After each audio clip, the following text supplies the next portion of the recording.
Hi all, and welcome to a year of 2024 layout update. Now that we've entered 2025, just going to show you basically some of the stuff that's been accomplished during the year 2024. And as you're going to probably see, not a whole lot has really been done sort of in that last year. Sort of just time, sort of lack of interest too, sort of lost a little bit of interest in model trains. Work, sort of working as an engineer / train driver here in Australia. Sort of sometimes the last things I want to see is trains when I come home from work. So yeah, just sort of reflected. One thing that has happened, I have finished most of the ballast work and scenery work on this side now.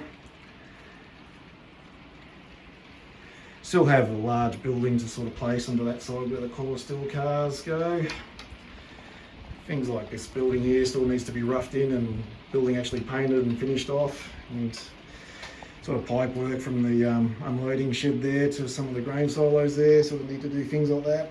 Even still need to add a little more trees over this side just to sort of get a bit more bushied up.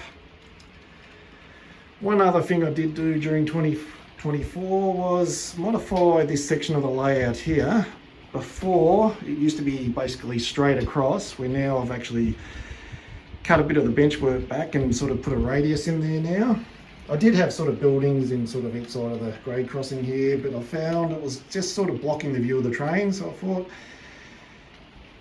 yeah, just one way to sort of put the trains a bit more into the themes, sort of was to get rid of that and just have a bit more sort of viewing area. On this side of the layout, not much has really happened. It's basically the same as usual, pretty much the whole year it's been the same thing. The only real change I did was this corn syrup siding used to be a true two-track siding, which I've now made it into one. That middle track there now is just a storage track.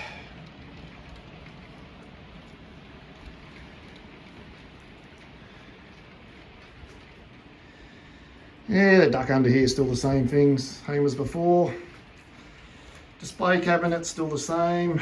Yeah, just filled out basically all those heritage units now. Sort of got them all in there now, all 20.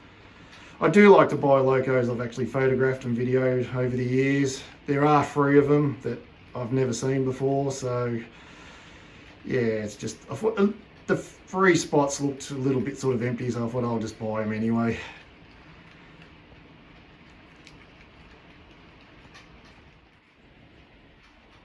Yeah, just another view of the display cabinet. As I mentioned before, I have filled it out, the heritage units. So basically 8105, the interstate, and the original Norfolk Southern 8114, and 1071, recent additions. Just within the last 2 months, those 3 logos have turned up to fill that section up of the display cabinet.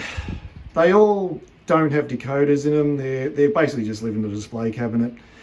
It's just running on the layout. There's too much schemes to run, and yeah, the only ones I do run that do have decoders in them are those 2 there, and all 4 there have decoders in them as well, all sound as well. Pretty much all my logos are sound now.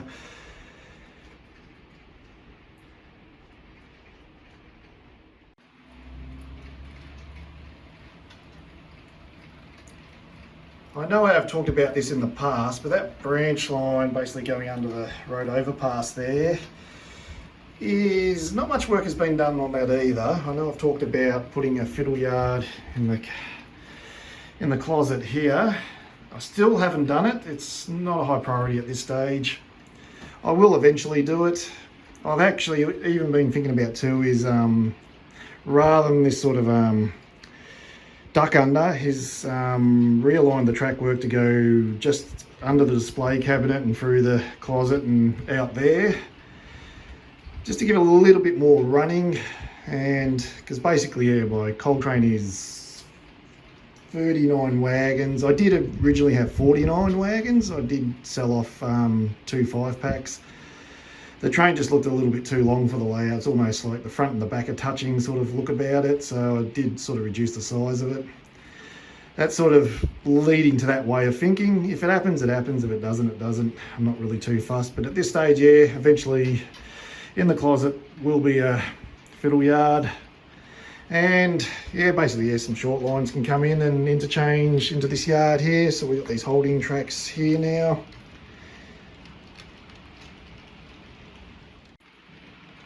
One last thing, eventually I would like to replace this Trackmobile. The running qualities and the pulling capabilities are really limited. And eventually I'd like to get some sort of switcher in there. Just not sure what yet. I'd like to get something sort of like an LTEX or GATX, that kind of sort of switcher release sort of engine in there. Yeah, sort of on the lookout for one, but yeah, just holding off at this stage until something right comes along, and hopefully I can replace it and sell off that Trackmobile. Its pickups are terrible, and it basically just sits there. I got no operations in this yard because of it. So I'd like to actually sort of switch cars around and sort of pretend you're unloading them.